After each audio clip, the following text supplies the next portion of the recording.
When the day begins, there is always lots of work to do. Orders to fill, production quotas to meet, and those ever-present deadlines to hit. After all, time is money, and someone is always watching the bottom line.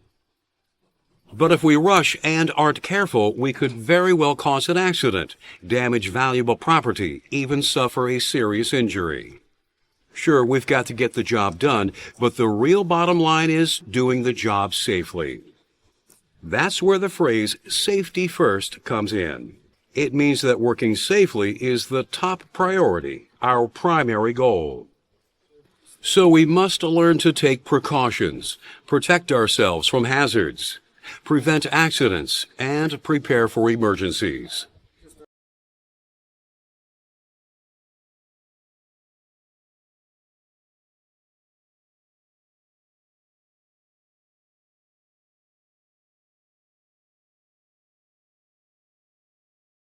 Before you begin a task, you have to be mentally prepared to work safely, no matter how simple or routine the job may seem. Concentration is the key. If you give the task your full attention, you are much less likely to make a mistake and cause an accident. There are a number of things that can affect our focus. Anger and frustration are two of the culprits. They can cloud your mind and impair your judgment. A decision made in the heat of the moment could have disastrous consequences. So if you ever feel frustrated or angry, take a break. Step back and take a deep breath, or switch to another task for a while. You can resume your original work when you're calm and in the right frame of mind. Drugs and alcohol can also alter your state of mind and ability to focus on what you're doing, and have no place in the workplace. You have to be careful about what you do on your own time as well. The residual effects of a substance can cause someone to have an accident hours or even days after they last used it. If you drink, do it in moderation, and don't drive. Make sure the effects of any alcohol you have had are long gone before you start to work. Know your company's drug and alcohol policy, and follow it. Inform your supervisor immediately if you suspect a coworker is under the influence. And never operate equipment if you are taking medication that could negatively affect your performance. You need to keep your mind clear at all times. Concentrate and be aware of everything that goes on around you. Then you'll be mentally prepared to work safely.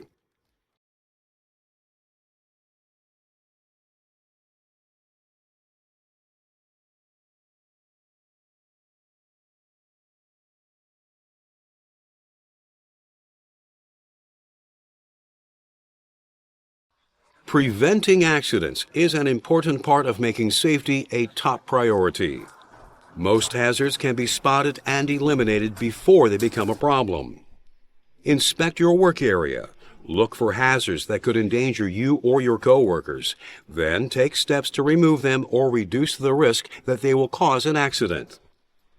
For example, walkways, hallways, and exits should be kept clear of obstacles at all times. A simple pile of boxes could cause someone to trip and fall, or block an emergency escape route. Things like loose railings and overstocked shelves can also be accidents waiting to happen.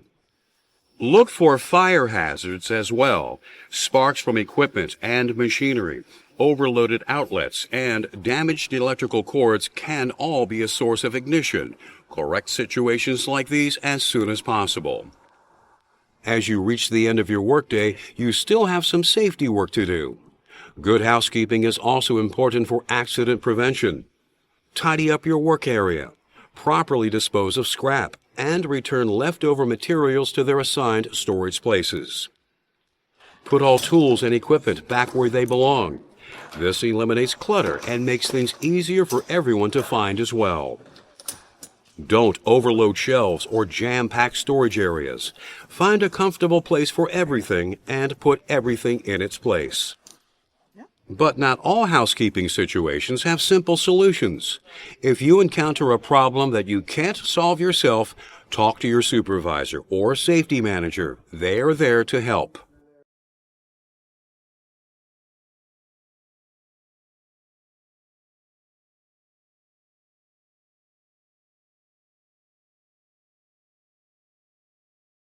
Looking for potential problems and reducing risks can help us to prevent accidents. But sometimes the possibility of a problem occurring can't be avoided. So gloves, safety shoes, and other personal protective equipment, PPE, are often necessary to help guard against injury. Let's start at ground level and work our way up. Foot protection, usually safety shoes, is needed in many work environments.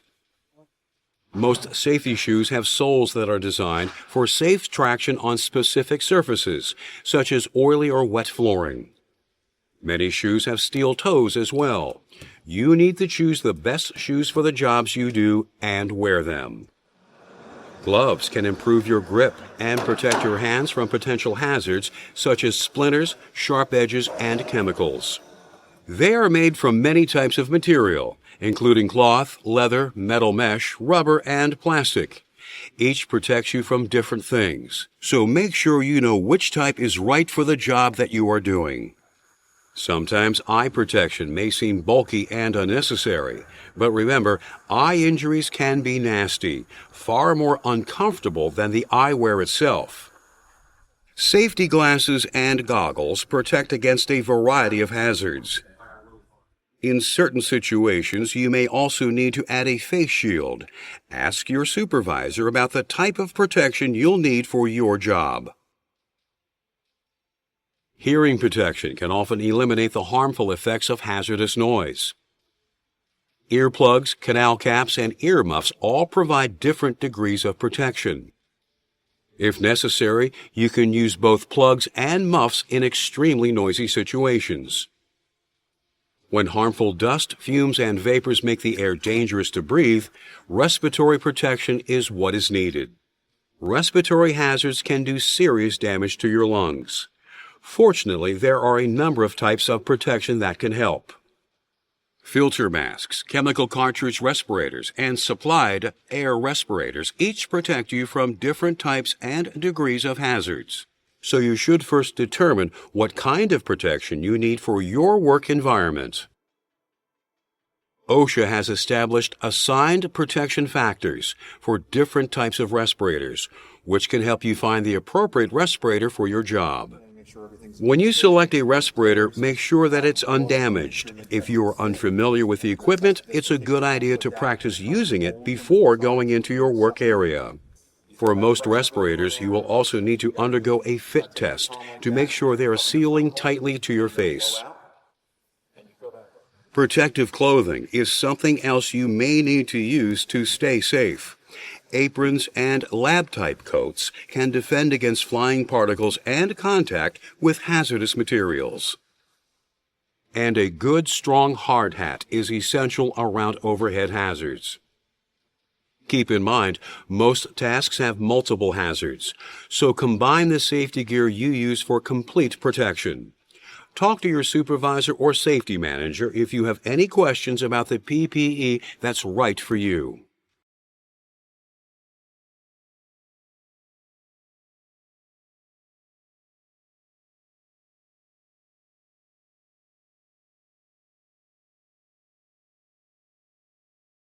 The way you do your job is just as important as the personal protective equipment, PPE, that you wear.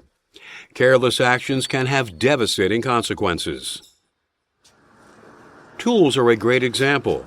Where would you be without them? But use a tool incorrectly and someone could get hurt. So you need to adhere to some good tool rules. Always use the right tool for the job. Check that all the tools you use are clean and undamaged. And make sure you know how to properly use the tools that you work with. Power tools and other electrical equipment require special consideration.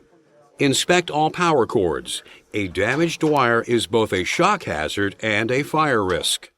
Too many plugs in one outlet can overload the circuit, blow out a fuse, or even start a fire. So don't create an octopus. Remember to unplug or lock out electrical equipment before attempting repairs.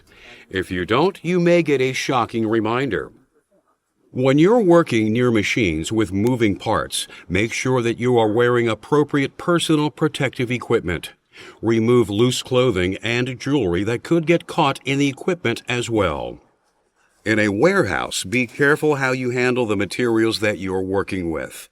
Use a cart or dolly, or get help if you have to move a heavy or unwieldy object. Only use powered equipment such as a forklift if you are trained and certified on it. Consult the operating manual if you have any questions. Plan your route, take your time, and always be aware of what is going on around you. But safe work practices go beyond how we use tools and equipment. We need to be careful how we use our bodies as well. Each job creates a different set of physical demands. Knowing how your body works can help you avoid ergonomic injuries.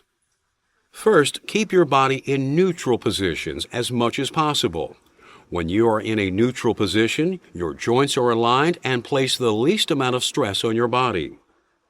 Select tools that are ergonomically friendly and whose weight, size, and shape make them easy to use. Adjust your workstation to fit your size and shape, whether you're in an office or in a warehouse.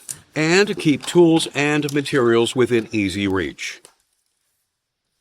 No matter where you work, it's likely that you will end up lifting and carrying something. When you're lifting, be sure to use proper technique. Bend at the knees, keep your back straight, and lift with your legs smoothly, not suddenly. And if you are ever unsure about how to use a piece of equipment or perform a task, talk to your supervisor.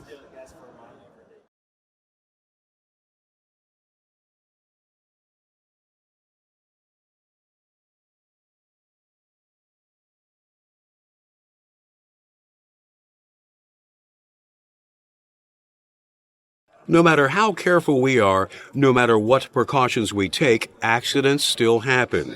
So we need to be prepared to act if an emergency occurs. Be sure to read the safety data sheets for any hazardous materials in your work area before you use them. SDSs should be kept in a central location for quick reference. Clean up chemical spills immediately, but be careful. Make sure you know what chemicals you are dealing with and the tools and materials that should be used in the cleanup process. Water is almost always the first line of defense when someone is splashed by a hazardous chemical. This is where safety showers and eye washes come into play. Be sure you know where they are and how they work. Fires are another major threat in the workplace. Nowadays, they often involve toxic fumes and vapors, which makes them more dangerous than ever. Be familiar with your facility's emergency action plan. It will describe how to report fires and where to go if one occurs. Make sure that emergency telephone numbers are posted in plain sight at all the telephones in your facility. And know at least 2 evacuation routes that you can use if you ever need to leave your work area. You can sometimes fight small fires yourself and prevent them from spreading. So know where the fire extinguishers are in your facility and how to use them. Remember, there are different types of extinguishers for different types of fires. Be sure that you have the correct one for the fire that you're fighting. Basic first aid and CPR can be valuable skills in many emergency situations. But don't try to do anything unless you have the proper training. You could do more harm than good. And never underestimate the seriousness of an injury. Seek medical attention as soon as possible. Above all, stay calm. It can be vitally important in handling emergency situations.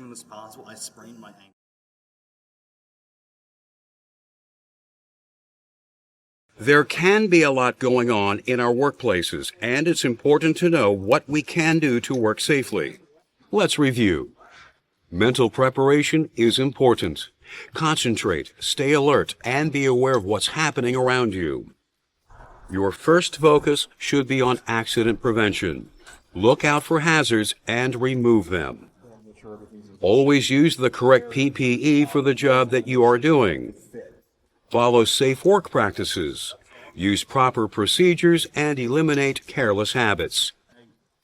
And remember to prepare yourself for emergencies. If you and your coworkers work together as a team and play by the rules, safety will always be the top priority.